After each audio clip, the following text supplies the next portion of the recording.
नमस्कार, आप देख रहे हैं 4 पीएम और मैं हूं आपके साथ निधि तिवारी। वोट चोरी का मुद्दा इस वक्त पूरे देश में चर्चा का विषय बना हुआ है। राहुल गांधी ने इसे जोर शोर से उठाया और मोदी शाह की जो राजनीति है उसमें सेंध लगा दी है। पहले तो भाजपा समर्थक इस मुद्दे का मजाक उड़ाते थे, लेकिन अब तो हालत ये हो गई है कि खुद शाह साहब की रैली में भी जनता ये नारे लगा दे रही है। गांव गांव, गली गली, हर जगह वोट चोर गद्दी छोड़ का नारा पहुंच चुका है और उस नारे ने जनता के बीच एक तरह का माहौल बना दिया है कि भाजपा चुनावों को ईमानदारी से नहीं लड़ रही है। और जब जनता के मन में शक बैठ जाता है तो फिर उसके बाद कितनी भी आप मशीनरी लगा दो, असर उसका उल्टा ही पड़ता है।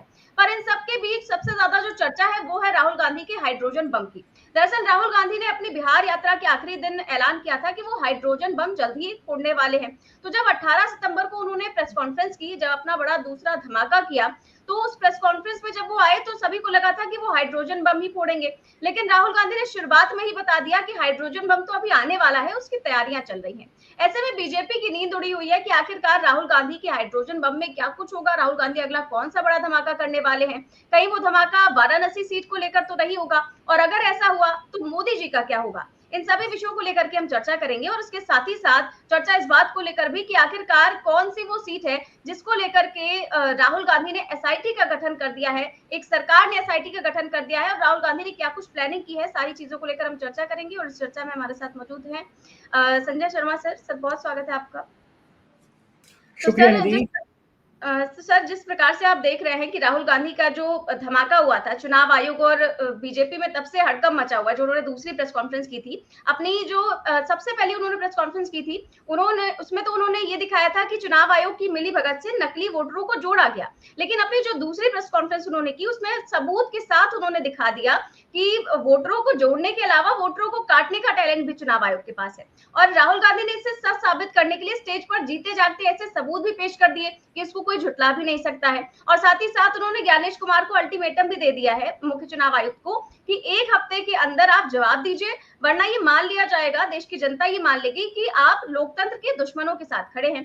पर इसके अलावा उन्होंने बात की थी हाइड्रोजन बम की। तो अब इसी को लेकर के सभी के मन में ये सवाल है कि 1 हफ्ते का जो अल्टीमेटम दिया है राहुल गांधी ने, क्या अगर 1 हफ्ते के अंदर ज्ञानेश कुमार का जवाब नहीं आया तो वो हाइड्रोजन बम अब अगले 1 हफ्ते के बाद राहुल गांधी फोड़ने वाले हैं, जिसको अभी 4-5 दिन ही बचे हुए हैं। तो ऐसे में आपको क्या लगता है कि हाइड्रोजन बम किस चीज को लेकर होगा? क्या वो वाराणसी सीट को लेकर होगा? और अगर ऐसा हुआ तो फिर मोदी जी की राजनीति का क्या होगा? निधि, मेरे एक मित्र थे, बहुत सीनियर आईएएस अफसर। उन्होंने मुझसे एक मुझे बड़ी मजेदार बात कही और मुझे वो बात हमेशा याद रखी। उन्होंने कहा कि जिंदगी में जब तेवर सख्त हो, जब अपनी बात कहने का मादा हो, आपकी बात लोग सुन रहे हो, तो ये इतना प्रेशर बना के रखो कि अपने हाथ का थप्पड़ दूसरे के गाल से 4 इंच दूर रखो। मारना मत, मारोगे तो थप्पड़ की गूंज खत्म हो जाएगी। लेकिन डर इतना बढ़ा लो कि सामने वाला कहे कि ये जो 4 इंच की दूरी पे है, ये कभी भी पड़ सकता है। हाइड्रोजन बम कब फटेगा, क्या होगा, इसको लेकर कोई अंदाजा नहीं है। लेकिन जब वो प्रेस कॉन्फ्रेंस करने की बात करते हैं तो गोदी मीडिया, भारतीय जनता पार्टी और मुझे लगता है खुद मोदी साहब और शाह साहब के भी पसीने आ जाते हैं कि मामला अब कहां खुलेगा। दूसरा, एक चीज होती है आम धारणा। आम धारणा क्या होती है? जब आदमी को चुनाव जीतते थे, ये लोग तो बड़े कॉन्फिडेंस में कहते थे यार विपक्ष के पास कुछ नहीं है, विपक्ष तो बोलता रहता है, हकीकत ये जनता हमारे साथ है। और हम जैसे पत्रकार भी बड़े हैरान होते थे। हम मध्य प्रदेश में गए अपनी टीम के संग, हम महाराष्ट्र में गए अपनी टीम के संग, जमीनी धरातल हम देख रहे थे, गांव गांव भटक रहे थे, हवा बिल्कुल खिलाफ थी। हमको मध्य प्रदेश और महाराष्ट्र दोनों जगह लग रहा था कि हर हालत में भारतीय जनता पार्टी अब लौट नहीं पाएगी। नतीजे बिल्कुल उल्टे आए। तो हमको लग रहा था कि हम ही लोगों का मिजाज भांपने में असफल हो गए। और जो लोग हमसे बातें करते थे बेरोजगारी की, किसानों की, मीडियम मध्यम वर्ग की परेशानी की, वो सब बातें कहाँ थी, कहाँ चली गई? क्योंकि परिणाम तो कुछ और है। लेकिन अब पता चल रहा है कि दरअसल हकीकत कुछ और है। मैं एक बहुत बड़े व्यंग्य के कवि को सुन रहा था, बड़ी मजेदार बात थी। उसने कहा कि हर पार्टी अपना प्रचार करती है। जब कांग्रेस प्रचार करेगी तो कहेगी हाथ के पंजे पे बटन दबाइएगा, अखिलेश यादव कहेंगे साइकिल पे बटन दबाइएगा, मायावती कहेंगे हाथी पे बटन दबाइएगा, और भारतीय जनता पार्टी के नेता कहेंगे कि आप बटन कहीं पे भी दबाओ, वोट तो हमारी ही निकलेंगे। तो ये बोर्ड, ये जो कविता थी, लेकिन वो बात हकीकत में है कि जब एक छोटे से घर में उत्तर प्रदेश में, मैं देख रहा था एक दिन आप और अखिल स्वामी सर डिबेट कर रहे थे, तो आपने खुलासा किया था कि एक छोटे से घर में 4000 वोट, एक 2 बेडरूम सेट में जिसमें 15 लोग भी नहीं रह सकते, वहां 4,500 4,000 वोट निकल रहे हैं। एक बंगलौर में एक छोटे से घर में 2-250 लोग रह रहे हैं। अगले राहुल गांधी ने जब प्रेस कॉन्फ्रेंस करके लोग सामने लाए कि ये रहे फोन, इनके फोन से कब किसी का आदमी 4 बजे उठा कि आज 2-4 वो डिलीट करते हैं। और सबसे बड़ी बात यह है निधि कि सोशल मीडिया पे चल रहा है, और मैंने अपने डिबेट में पार्लियामेंट के चुनाव के टाइम उससे कहा था कि मुझे एक आईबी के अफसर ने बताया कि इस बात की संभावना है कि भारत का चुनाव में कहीं ना कहीं इजराइल का मोसाद एक्टिव हो सकते हैं। तो मैंने उस आईपीएस अफसर की बात को हवा में उड़ा दिया, हमारे चुनाव में कहाँ इजराइल आ जाएगा। लेकिन जब पेगासस हो सकता है, मेरे फोन में पता भी नहीं चलेगा कि कब कोई सॉफ्टवेयर आ गया, मेरा फोन पूरा हैक हो गया, तो किसके फोन से वाराणसी या इलाहाबाद में बैठे आदमी के बेंगलोर में वोट कट जाए, बेंगलोर में बैठे आदमी के यूपी में वोट कट जाए, ये भरोसा नहीं है। और राहुल गांधी ने हवा में बातें नहीं कही हैं, राहुल गांधी ने साबित किया है कि ये वोट कटे हैं, ये फर्जी वोट जुड़े हैं। मुझे लगता है इस देश में अगर कोई सबसे ज्यादा खौफ में होगा, सबसे ज्यादा कोई डरा होगा, जिसके सपनों में नींद में भूत आते होंगे, राहुल गांधी नाम के भूत लगते होंगे, वो ज्ञानेश कुमार है। उनको लग रहा है कि अगर ये खुलासे होते चले गए, अगर ये वाकई में हाइड्रोजन बम फूट गया, तो फिर निधि ये तय है कि ज्ञानेश कुमार को लग रहा है कि लाख मोदी जी ले आए हैं कि हम पे एफआईआर नहीं हो सकती, हम गिरफ्तारी नहीं होगी, एक सर्वाधिकार सुरक्षित है। लेकिन ऐसे कानून बदले भी तो जा सकते हैं, हुकूमत बदली तो बदले भी तो जा सकते हैं कानून। और फिर जन सैलाब, जेपी का आंदोलन एक छोटी सी चीज पर खड़ा हुआ था, लेकिन पूरे देश में फैल गया था। लोगों ने नारे लगाए थे कि सिंहासन खाली करो कि जनता आती है, और वाकई में सिंहासन खाली हो गया था। इस देश में अन्ना जैसा मूवमेंट हुआ जहां संघ और बीजेपी ने एक फर्जी नैरेटिव तैयार किया, कांग्रेस के 2G scam, 3G scam, 4G scam, आदर्श घोटाला, जाने क्या क्या, कोई बात अदालत में साबित नहीं हुई, लेकिन हुकूमत बदल गई। तो जिन लोगों ने ऐसे आंदोलन चलाए हैं, वो लोग जानते हैं कि अब ये आंदोलन हमारे खिलाफ भी हो सकते हैं। अमित शाह जी ने इसीलिए कहा कि 1974 के बाद के सब आंदोलनों की समीक्षा करो। निशिकांत दुबे ने हमारा थंबनेल लगा के लिखा कि हम भारत को नेपाल नहीं बनने देंगे। डर किस बात का है? और यदि तुम जिस हाइड्रोजन बम की बात कर रही हो, वाराणसी सीट की बात कर रही हो, हम तो लाइव कर रहे थे, तुम दिखी उस समय लाइव में जब चुनाव के रिजल्ट आ रहे थे। तुमने देखा कि टीवी चैनलों पे चल रहा था कि प्रधानमंत्री पीछे हो गए हैं, और गोदी मीडिया के एंकरनिया, उनको ऐसा लग रहा था जैसे उनके चाचा जी, पिताजी की डेथ हो गई है, उनका मुंह लटक गया कि मोदी हार रहे हैं। लेकिन अजय राय जो कांग्रेस के प्रदेश अध्यक्ष हैं, जो मोदी के खिलाफ लड़ रहे थे, उन्होंने कहा कि मैं 7वें राउंड तक आगे चल रहा था, फिर अचानक निर्वाचन आयोग की वेबसाइट बंद हो गई और मैं चुनाव हार गया। तो अगर हाइड्रोजन बम वाराणसी सीट का है, तो निधि ये तय बात है कि नैतिक रूप से प्रधानमंत्री इस कुर्सी पे रहने लायक नहीं रहेंगे। भारतीय जनता पार्टी में नितिन गडकरी, शिवराज सिंह चौहान, वसुंधरा राजे, योगी आदित्यनाथ, इन सबका दबाव बनेगा कि आप अब क्या कर रहे हैं। आप ही अगर फर्जी वोट से जीते हैं, दूसरी तरफ नितिन गडकरी के इलाके में 3 लाख वोट कटवाएगा, नितिन गडकरी का भांजे का वोट कटवा दिया, खुद नितिन गडकरी ने कहा है। तो नितिन गडकरी को हराने की साजिश, मोदी को जिताने की साजिश, अगर ये हाइड्रोजन बम में है, तो भारतीय जनता पार्टी का भगवान वाले करेगी। बिल्कुल सही बात है सर, और यही हाइड्रोजन बम का इंतजार अब चुनाव आयोग भी कर रहा है और बीजेपी भी कर रही है कि अगला क्या धमाका राहुल गांधी ऐसा करेंगे कि हम मुंह दिखाने के काबिल भी ना रहें। और इसको लेकर के ऐसा नहीं है कि केवल राहुल गांधी है या फिर केवल कांग्रेस ही है इस मुद्दे को उठा रही है, बल्कि जब से राहुल गांधी ने इस मुद्दे को उठाया है, जो लगातार वो खुलासे कर रहे हैं, उसी को लेकर के विपक्षी दल भी उनके साथ, उनका भरपूर साथ दे रहे हैं। और इसी कड़ी में कल संजय राउत ने भी बयान दिया और उन्होंने महाराष्ट्र के विधायकों को लेकर के सवाल उठाया। उन्होंने कहा कि यहाँ पे जो महाराष्ट्र में 90% विधायक वोट चोरी से बने हुए हैं, ऐसे ऐसे लोग चुनकर आए हैं जिनका कुछ अता पता ही नहीं है। लोग उन्हें ढूंढ रहे हैं कि कौन विधायक है, ये विधायक वोट चोरी से बने हैं, इसीलिए जनता को उनके नाम तक नहीं मालूम है। क्या आपको भी लगता है सर कि महाराष्ट्र में वाकई में 90% जो विधायक है वो वोट चोरी से बने हुए हैं? निधि, मैं कह रहा हूँ कि महाराष्ट्र में तो कम से कम मैंने 15 विधानसभा में खुद देखा है। मैं किसी और की बात पे भरोसा नहीं कर सकता।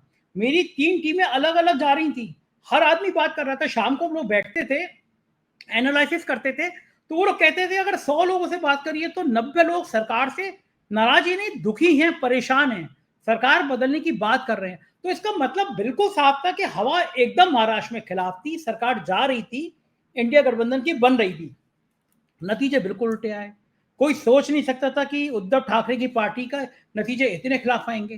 तो संजय राउत जैसा बहादुर आदमी ईडी ने जेल भेज दिया, लेकिन तब भी दमदारी से अपनी बात कहने वाला सांसद जो डरते नहीं है किसी से, उन्होंने तो साफ साफ कह दिया कि वही 90% वोट चोरी से आए हैं।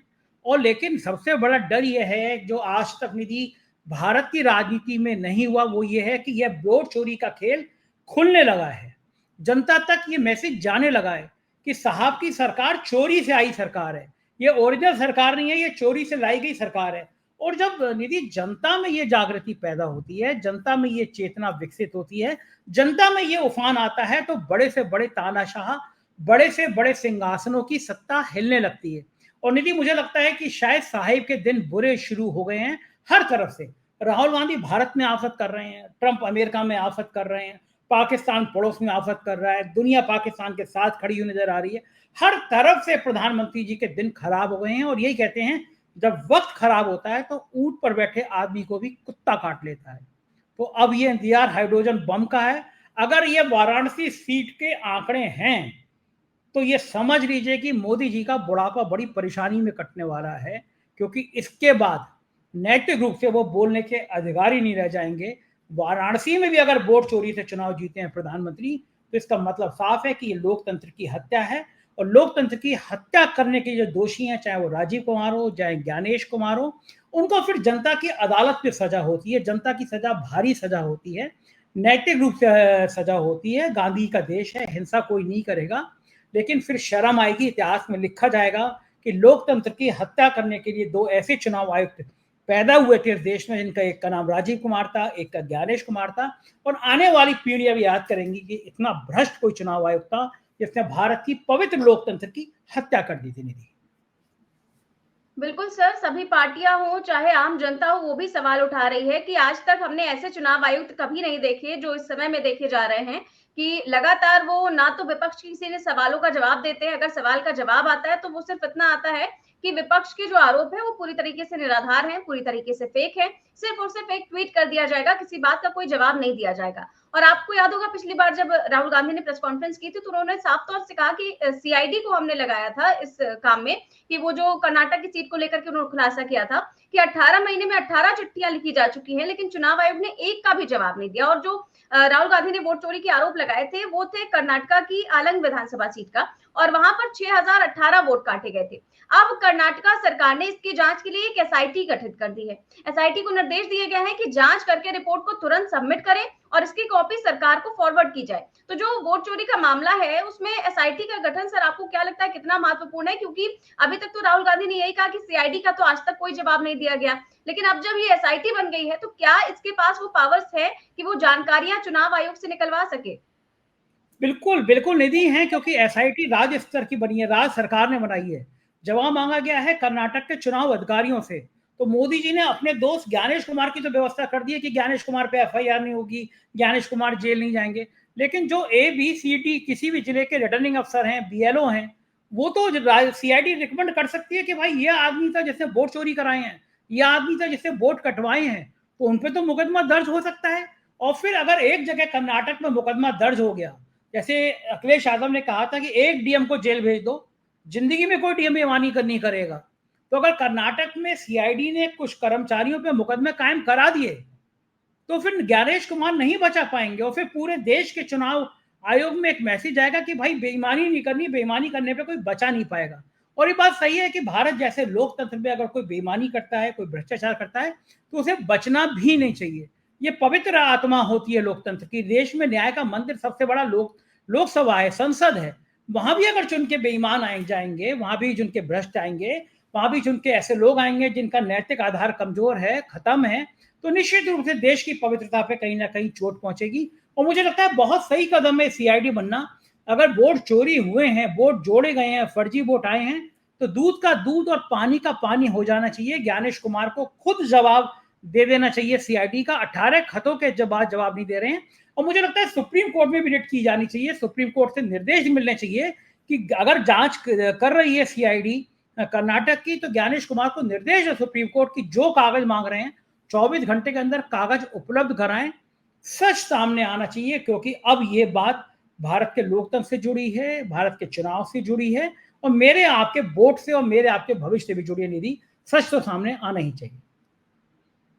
बिल्कुल सर, एकदम सच सामने आना चाहिए और जिस तरीके से आजकल वोट चोरी का मुद्दा इतना ज़्यादा बड़ा बन चुका है कि बीजेपी डरी हुई है और जब बीजेपी के हाथ में कुछ अब दिखाई नहीं दे रहा है कि वो सोच रही है कि राहुल गांधी कब क्या धमाका कर दे, कुछ पता नहीं। और बीजेपी और एनडीए सरकार को अब सत्ता भी हाथ से जाती हुई दिखाई दे रही है कि अगर बार-बार इस तरीके के खुलासे होते रहे, तो कहीं न कहीं सुप्रीम कोर्ट भी इस मामले में संज्ञान लेगा और उसके बाद क्या कुछ होगा, ये तो वक़्त ही बताएगा। बहुत-बहुत शुक्रिया सर आपका आज की चर्चा के लिए। तो आप देख रहे थे आज की चर्चा कैसी लगी आपको, हमें कमेंट बॉक्स में ज़रूर बताएँ। चैनल को सब्सक्राइब भी करें और जॉइन भी करें। नमस्कार।